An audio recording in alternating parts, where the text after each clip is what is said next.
I'm an everyday American that somehow figured it out. A lot of you probably started off as everyday Americans that figured it out. When you figure it out, you start realizing that you have so many opportunities that did not exist before. So in 2014, I had a really bad day.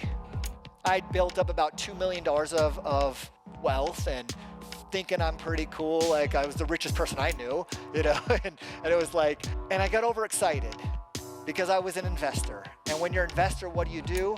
What's my rate of return? That's your first question. And that should never be your first question.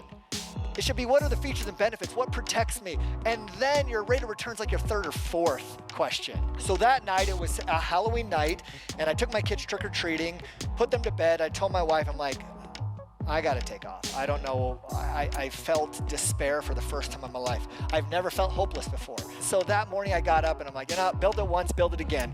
But I sat there for a while and I said, you know what? It is so easy to make money and it is so freaking hard to keep money. It is so hard. And everyone from Instagram to Facebook to TikTok and all, there was no TikTok back then, but everyone tells you how to make money, but no one's telling you how to keep money. So I'm gonna go on a new path. I'm gonna become the world's expert on how you keep money and how you take simple little decisions over and over and over and win this game. I wrote a book called Everyone Ends Up Poor. It talks about current retirement planning and how it's built and how everyone is doing this. I need instant gratification. How fast is at the beginning, only to slow down long-term and produce really low income. And it's just really sad that we've now embraced the idea that mediocre is good enough. It's good enough. But it is not good enough for the people who want more and better. So while I was in this journey of this 4 years, I started discovering things, that there is good in everything. But there is some really good stuff in things that exist that maybe a lot of people don't believe in or don't embrace. And there's a lot of people out there who talk about some really amazing things, including life insurance. And I wasn't a big fan of life insurance. I had 2 life insurance policies, a whole life policy and an indexed policy. And both of them just weren't really doing very well for me.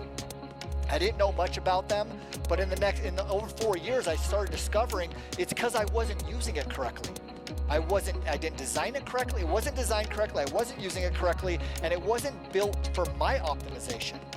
Fortunately, it was built for my advisor's optimization and then gave me just enough where I potentially wouldn't complain. So it is the foundation of financial freedom, foundation of financial security. There is probably no asset in the world that I'm familiar with that is this secure and has the growth potential that exists inside of it. There are other things that can have better growth potential or maybe even a little bit more secure. But the mix of them, bringing them together allows for a lot of really great advantages.